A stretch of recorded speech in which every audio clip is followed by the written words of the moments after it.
If there wasn't a Formula One Grand Prix at Monaco already, I very much doubt that the governing body of motorsport would allow one, because the streets are too narrow for passing and the teams absolutely hate the congested facilities.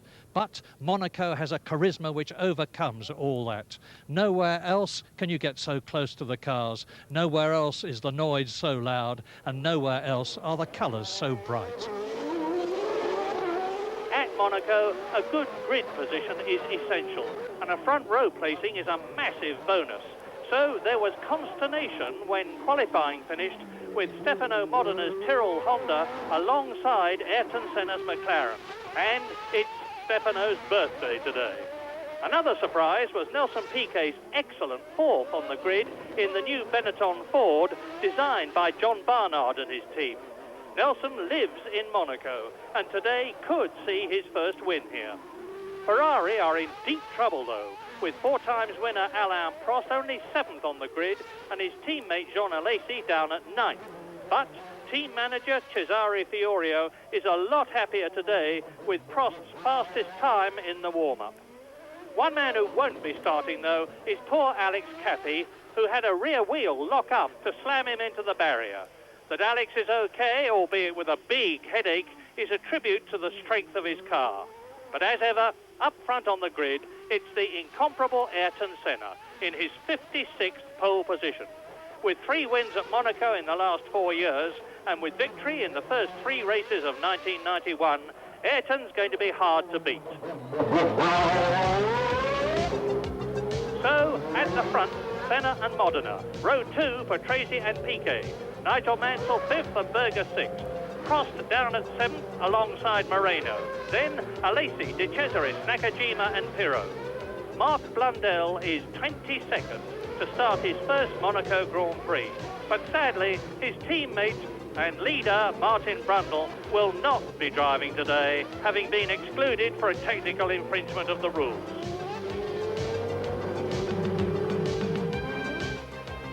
So, Senna leading them round onto the grid. Pole man, got quite a long wait now while the rest of the field backs up into their grid positions. And remember, everybody has to be in position before the starter will throw the red light, and then 4 or 5 seconds later to green. So, watch for the red. Senna on the left, Modena on the right. There's enormous psychological pressure on Stefano Modena. It's the first time he's been on the front row, and getting to the right-hander at Saint-Devote first is going to be absolutely critical to the progress of this race. They are all in position now. 78 laps, it's a long, long time, a 2-hour race. Go! And away they go. It's a good start by Stefano Modena. All the rest of them is Senna leading. Modena second, Patrese third. Mansell is in 4th position as they climb the hill towards Massenet. Senna. And behind Mansell is Nelson Piquet. Behind Nelson Piquet was one of the Ferraris, I suspect, Alain Prost. And already Gerhard Berger has got a problem. And look, he's got part of the front wing has been dropped, caught off, and pulled off his car. And off goes Nelson Piquet. Yes, Piquet under a problem under braking for Mirabeau there. Berger, we didn't see what happened to him, but he's had to restart right at the back of the field. Tremendous start by Stefano Modena, but whatever he did, Ayrton Senna, who didn't get off the line as well, managed to get into Saint-Devote ahead. And so Senna takes his expected place at the front of the field, but the start is always a lottery, and even Senna would have had to work very hard to overtake anybody here. Overtaking is a problem. Mansell going well. And it's Prost and Alesi behind them. Now, Ayrton Senna, Stefano Modena, Riccardo Patrese, Nigel Mansell, the first 4 as they exit the swimming pool down to the Rascasse. And you can see that, as ever, Ayrton Senna's trying to build up a lead, get a cushion. He's not succeeding at the present moment. It's very tight and twisty around here. In 5th position, it's Alain Prost, who's come up from 7th on the grid, of course, with Nelson Piquet definitely being out of the race. And effectively, there is only one McLaren left because Gerhard Berger is right down the field. He's got going again at the back of the grid. Nelson Piquet's race didn't last very long. The Monaco resident from walk home, but he would rather be walking home a lot later than he's going to be doing now. So, Senna, then Modena, Patrese. The first three are breaking away from Mansell fourth on his own.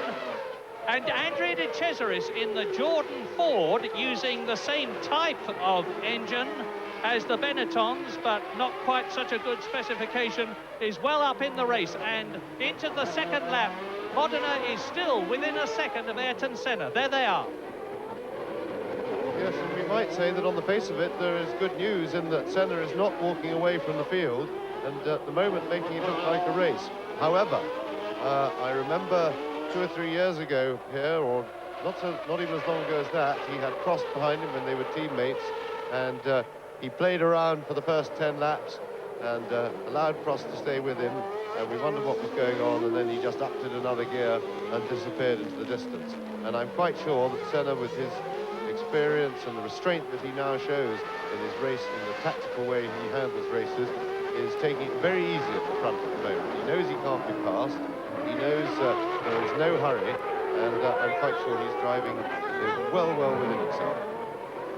Nelson Piquet has gone out with rear suspension trouble. Oh, I presume he hit something, but whatever, he's out of the race. Gerhard Berger has gone into the pits to change his front wing. Modena still staying very well with Ayrton Senna. The question is just how much is Senna keeping in hand. I'm sure he's keeping some, but Patrese is having to work to keep up. There's no doubt that Modena is having his pace dictated by Ayrton Senna ahead of him. It's not intelligent to drive closer than Modena is to Senna for two reasons. One is that on a circuit like this, where accuracy is absolutely paramount, when you're following another car closer, you can't be accurate. You cannot see the landmarks, etc., and where you're going. Your view is filled by the back of the car and the big rear wing of the car in front. And the other thing is, which of course then puts more strain on you physically. So you need to leave unless you're trying to pass. And Modena's car seemed to understeer. Modena slowed, then he had a problem. I suspect he had a gearbox. He may have just gone in neutral and missed a gear going into the hairpin there. It's a first gear corner out onto the C front. So mistake for Modena, but he's contained it because he managed just to stay in front of Patrese. Looking now at Jean Alesi, the Sicilian, in his first year with Ferrari, his fourth race with Ferrari, and behind the distinctive green livery of the Jordan Ford. It's a brand new team this year, founded by Eddie Jordan, the irrepressible Irishman who made his name as a driver originally in Formula Ford and Formula 3. And then, of course, brought on Jean Alesi as the European Formula 3000 champion in Eddie Jordan's team. And now Eddie has got an outfit of his own. And look how well Andrea De Cesaris' 7th position is going. But, of course, the problem here is, even if you can get up to Alesi's Ferrari, getting past at Monaco.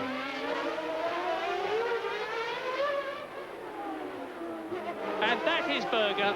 Gerhard Berger is definitely out of the race now. He came in and had a new wing fitted, but now this is lap 13, and out goes the unfortunate Gerhard Berger. I say unfortunate because it is his misfortune to be in the same team as Ayrton Senna. And Modena is holding Ayrton Senna, and between them they have pulled away from the Williamses. That was Pierluigi Martini in the Minardi Ferrari that you saw going very slowly. It seemed to me that he marginally held Senna up more than he held Modena up. He didn't seem to be aware of Senna, and he was very aware of Modena. And the gap before was 2.5 seconds. That was on the 13th lap. We are on lap 14 now, and it'll be interesting to see whether Modena has closed up. It looks to me as though visually he has closed up a little. And I must say I'm full of admiration for Modena, and now the Ferrari and the Jordan are catching Michele Alboreto in the Soul Footwork Porsche. That's the new Alan Jenkins design car, the twin of which was crashed by Cathy yesterday. And the Cesaris took a little bit of a risk there because I wasn't sure whether Alboreto had seen him, but it enabled him to stick right with the Ferrari. He did what you can very often do, and that is when a backmarker makes room. If you stick right on the gearbox of the car that he's made room for, you can follow through in the same hole, and that's really what Andrea did there. Now, lap 21 in this 78-lap race, and actually the number of retirements that we've had are not nearly as many as I would have expected. Nelson Piquet out on the first lap, Ivan Capelli is out, Tarquini is out, Gerhard Berger is the most notable of the possible winners, who is out of the Monaco Grand Prix, but still plenty left in the running, and Ayrton Senna has lapped everybody up to 18th place at the moment with no problem at all. And that is De Cesaris. Well, oh dear, Andrea De Cesaris out of the Monaco Grand Prix, and he's parking up behind Nelson Piquet's car. Obviously, I don't know what the problem is, but it's taking the pressure off Alesi as Senna now comes up to lap the Lola Ford. I can't see whether it's Bernard or Suzuki at the present moment. It's Suzuki, the Japanese driver, who moves over and lets Senna through on the entrance to the Mirabeau, dropping now down to Lowe's hairpin on lap 23. Yes, and now Senna's well and truly getting amongst the traffic. It'll be interesting to see just how well Stefano Modena can cope with the traffic. Alerts those back markers that the leaders have reached them and are coming through, and so second place man, at least they should be a little bit more aware of his approach. Senna coming up to lap Gianni Morbidelli, the Italian in the Minardi Ferrari. It's only his 6th Grand Prix, and he knows his manners and moves over and lets Ayrton Senna through. And there's a big battle developing now, which hopefully we'll be able to see, because whilst Alesi was being challenged by Andrea De Cesaris, only for De Cesaris to drop out, Alain Prost is now right with Nigel Mansell in 4th position as Ayrton Senna goes through to start his 24th lap, 3.3 seconds ahead of Stefano Modena, who was lapping the previous lap marginally quicker than Senna. But Senna knows exactly what the score is. He's matching Modena's lap time all the way round, maintaining a cushion in front of the Tyrrell Honda. That's Mark Blundell being caught by Riccardo Patrese, who is 3rd. There's Riccardo. This is his 212th Grand Prix, and he's coming up to lap Mark Blundell in the Brabham Yamaha. Mark's first Grand Prix at Monaco, only his 4th Grand Prix altogether. But you can see that Yamaha engine has got plenty of power, because Blundell is smoking, and he manages to stay ahead of Patrese up the hill. Now you can see the sort of problem that a driver has. See how wide the Brabham is in relation to the course, but Blundell lets him through, and that's one of the Lolas. Well, it is Suzuki, Aguri Suzuki, out at Monaco, and so that means that Berger is out, Piquet is out, Capelli is out, Tarquini is out, De Cesaris is out with a stuck throttle, and now Aguri Suzuki, and he looked to me as though he had just slid into the Armco barrier, presumably as a result of a brake problem. Race order: Ayrton Senna leads by 8.2 seconds. Stefano Modena second, 7.5 seconds ahead of Patrese, who is 13 seconds ahead of Alain Prost, who has gone up to 4th position ahead of Nigel Mansell, unseen by you on your monitors, for the simple reason that it wasn't shown. Nigel Mansell in 5th position now, dropping back. He's obviously got a problem. John Alesi is in 6th position.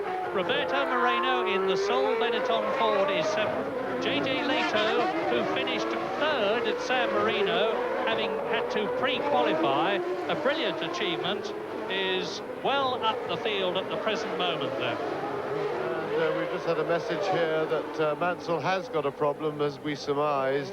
One really has to feel very sorry for Nigel Mansell, having all the bad luck. His engine is apparently cutting out intermittently, and that will, of course, mean that he just cannot race competitively with the front runners, and problems like that, if they're going to move in any direction, tend to get worse as the race goes on. Yes, there's the sole McLaren. That is, of course, Ayrton Senna, because whilst Gerhard Berger seems to have all the bad luck, Senna, as a combination of ability and experience, has a lot of good luck. And this traffic has brought Modena much, much closer to Ayrton Senna. There's a real gaggle of traffic.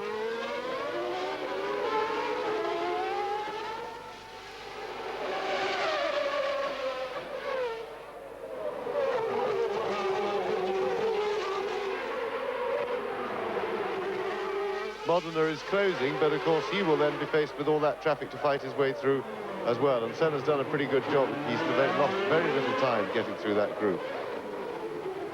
And it's 29-year-old Luigi Martini from Levezzola who was temporarily holding up Senna again. And I have to say that it's most unlike Martini to be driving the way he is driving today. And Senna's lead is now down to 8 seconds as a result of the traffic. And Modena is actually lapping a second faster. And there's a spin. Is that Modena or is it Nakajima? It's Nakajima who's spun. There's Modena going through. So Nakajima has spun the Tyrrell. He's being pushed. He's therefore out of the race. Nakajima in the Tyrrell Honda, out of the Monaco Grand Prix, having spun it. And he will be disgusted. Here's a replay. Senna goes through, and Nakajima gets it all crossed up, trying to get through on the inside and take Martini, as over the curb goes Emanuele Pirro in the Dallara Judd V10. Well, there is the man whose birthday it is today, Stefano Modena, still in second position. Yes, and important moment for Modena. Let's see if he can get through past these back markers quickly, because Riccardo Patrese, of course, has closed up. Naturally, there is Nakajima just taking his helmet off, and that really was a mistake on his own. There was a bit of a kerfuffle going on in front, but he had space to avoid it. So it's Pirro, and still Martini in front of him, and still Modena doesn't get past, and the gap now is 13 seconds to Modena. And Pirro... Oh, dear, oh dear, and that's not helping Modena. These two fighting amongst themselves. Pirro's all over the road. He just carved him up again. This is really disgraceful driving by. It's just twice he's moved over right on top of him, and that will discourage Modena from trying to pass him, because he doesn't know what the chap's going to do. Not only that, but Riccardo Patrese, you just saw him come into the chicane, is coming right up to Stefano Modena. Patrese in third position was a long 10 seconds behind Modena. It's down to 5 seconds now, and if Modena can't get past Pirro and Martini, who is just as much of a problem as Pirro is, it's going to mean that Riccardo Patrese is right with the second place man. There is the second place man in the white and black Tyrrell Honda, with the marshal doing a good job with the flag.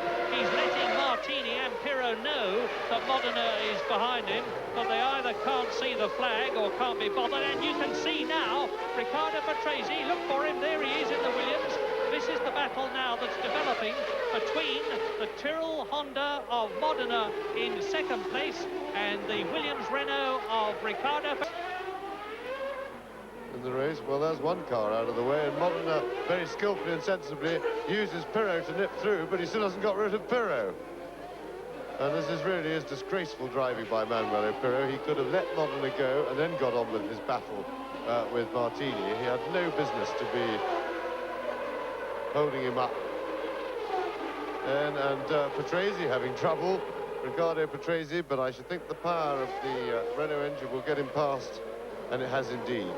So Modena has really suffered, because Patrese, for whom he built up a 12-second lead through hard work, has had it reduced to nothing in the space of 3 laps, courtesy of Emanuele Pirro. Meantime, Ayrton Senna is now 20 seconds, nearly 21 seconds ahead of Modena, who still hasn't got past Emanuele Pirro. The Roman Emanuele Pirro, it's his 27th Grand Prix, and he's not going to be very proud of this one. Now watch Patrese. I wonder if Patrese is going to have any more luck. Now this is from Patrese's car. And through at last goes Modena. And is Pirro going to let Patrese through? No, thank you. Yes, please. He's Modena's car, and it looks like Patrese has spun on it. And that looked like a massive engine blow-up. And Patrese's hit something. Patrese lost control of his car on the oil, and you can't say that's any fault of Patrese. It's one of those things. Modena's gone straight on. And what a disappointment for the race. We've lost two second and third place men in a flash. Yes, and out too has gone Michele Alboreto. All of a sudden, we're getting a lot of retirements.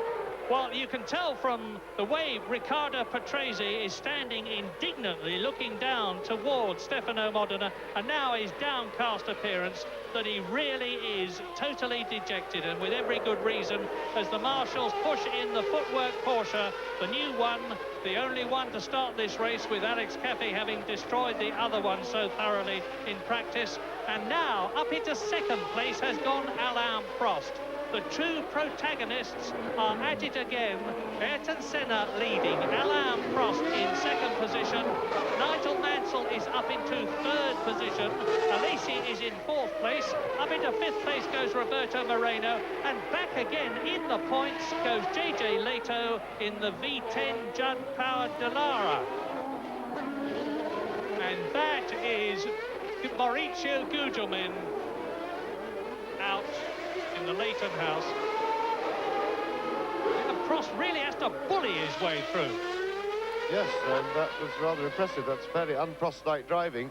And Martini has been given the warning flag for bad driving and not paying attention to his mirrors, and I would have thought that he must be facing disqualification if he continues to be unhelpful. That's Michele Alboreto walking back. Senna. An utterly commanding performance. And if Senna wins this one, another 10 points, 40 points out of the 40 that were possible, it is going to make him virtually impossible to catch in the World Championship, let alone beat. Senna is now Regular one of 10 seconds, and the way it works is after a complicated procedure from the clerk of the course to the team in its pit, the driver has to come into the weighing area, which is at the entrance to the pit lane, stop for 10 seconds, and then go on his way. And I presume, I don't know, but I presume that time in penalty has been imposed on Martini for unsportsmanlike driving, which was why he was shown the black and white flag earlier on. And they've decided that his blocking tactics, whether deliberate or accidental, are unacceptable. Yes, we didn't see it, but Mark Blundell, unfortunately, is out of the race. He apparently hit the barrier at the chicane. One would suspect that may well have been on the oil from the Modena blow-up, which happened on the exit of the tunnel, and the oil would have been spread down to the chicane by following cars. Nigel Mansell has just done the fastest lap of the race, 1 minute 25.035, to bring him within 8 seconds of Alain Prost. We might even have a race on our hands for second place. Yes, and I would think that Mansell's misfire maybe has gone away, because he's been lapping consistently quickly over the last 3 or 4 laps, and he's definitely closing on Prost. And that can happen. The telemetry on the engine can change.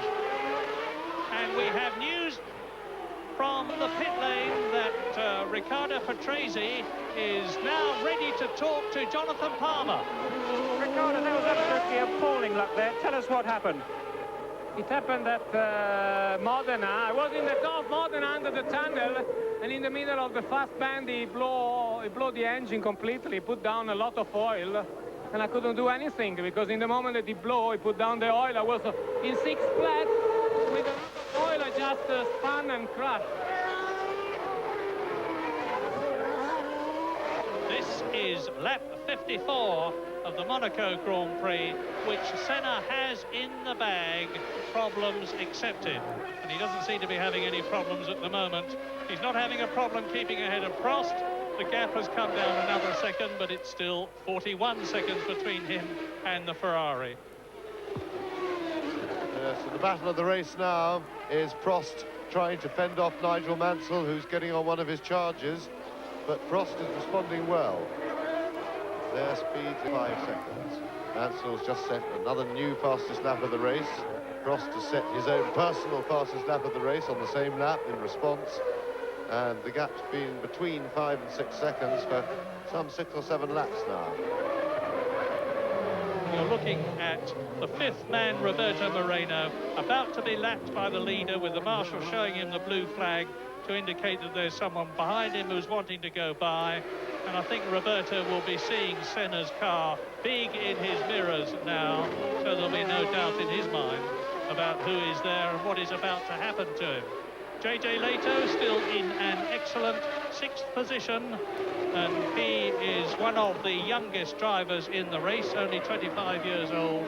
7th, and he's a lap down, and it's his teammate Emanuele Pirro as Senna goes through, so he's lapped everybody up to 4th place now.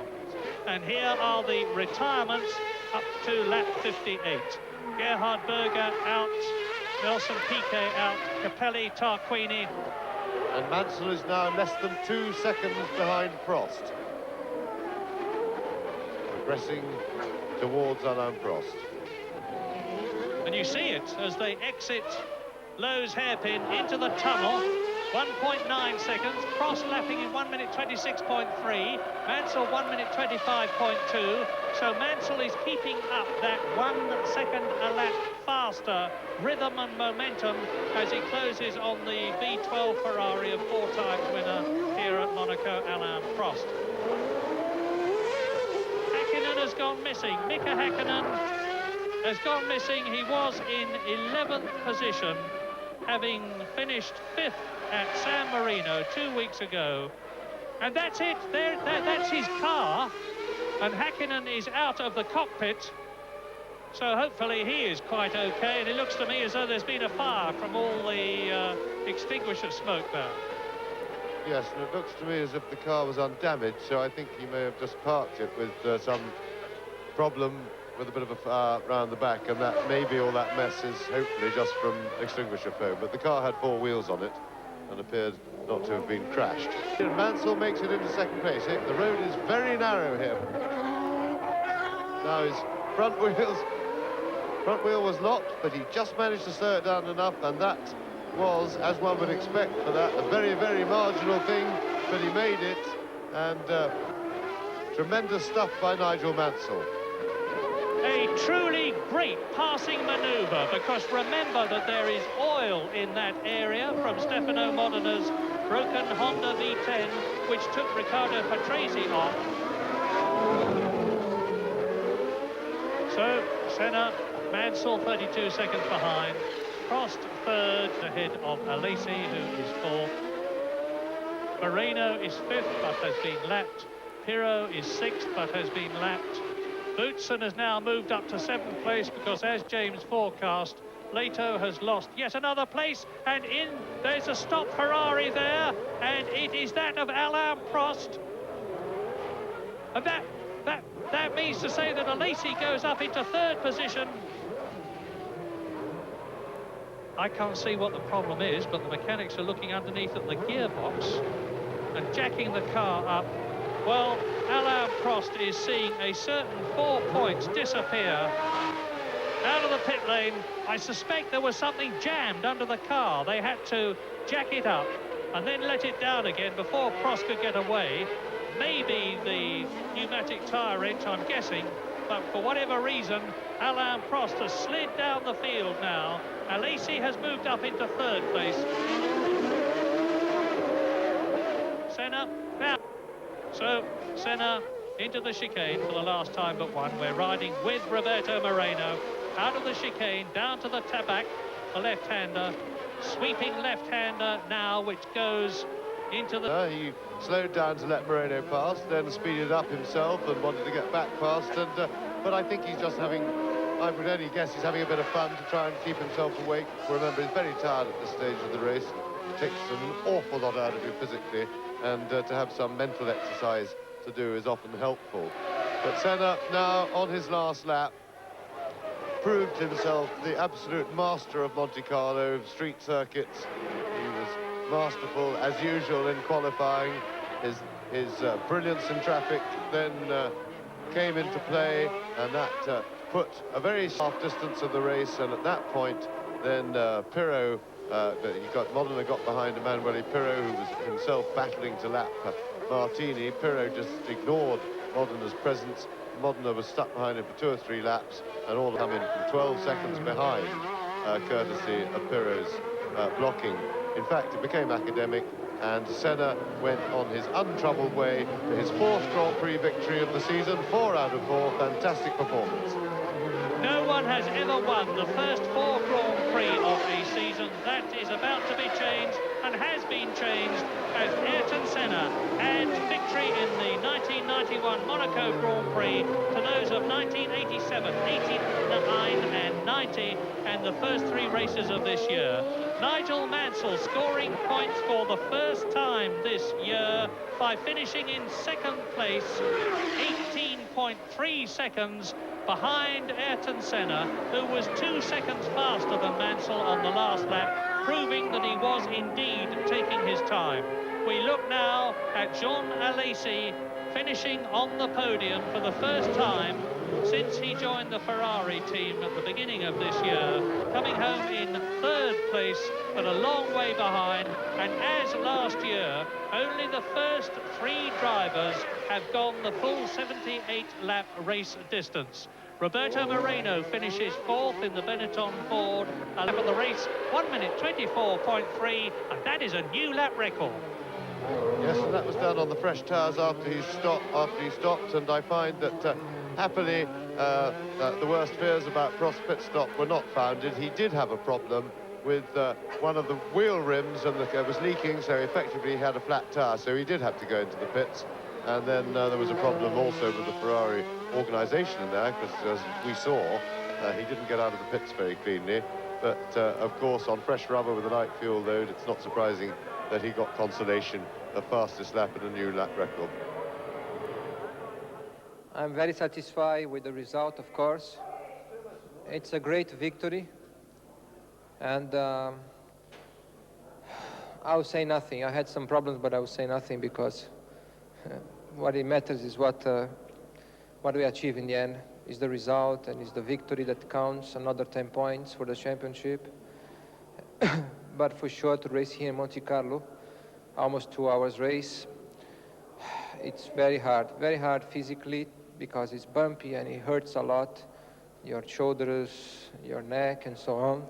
And if you have also to change gears, it really hurts. But I won, and I'm happy, and that's it. I had a number of problems. One was slow change with the gearbox, but I'm very happy because it got me to the end of the race. Twice the engine cut and stopped on the circuit, and I had to restart it by using the clutch. But then I was catching Alan, which surprised me a little bit with all the problems, and then I don't know who blew up, but there's a lot of oil and everyone was keeping to the right, and I think Alan made a little bit of a mistake going into the tunnel, which enabled me to come alongside coming out. And by the grace of the good Lord, I managed to stop in time for the chicane. It was quite exciting, but it was reasonably safe. So yet another brilliant victory for Ayrton Senna, his 30th, but what a superb fighting drive to 2nd place by Nigel Mansell for his first points of 1991. 3rd position for the Ferrari of Jean Alesi, and Roberto Moreno scores his first points of the year. Alain Prost down to 5th, and a single point, his first of the year, for Emanuele Pirro. Now, Ayrton Senna is 29 points ahead of Prost in the Drivers' Championship, and Prost leads Berger by just 1 point. A tie for 4th position between the 2 Williams drivers, Patrese and Mansell, and the Benetton Ford of Nelson Piquet. And just as Senna dominates the Drivers' Championship, so his team McLaren dominates the Constructors' Championship, 34 points ahead of Ferrari, who lead Williams by 4 points. Benetton in 4th place, and a tie for 5th between Tyrrell and Dallara. Well, can Ayrton Senna make it 5 wins in a row in 3 weeks' time at the Canadian Grand Prix? Watch it on June the 2nd on BBC Two and see for yourself.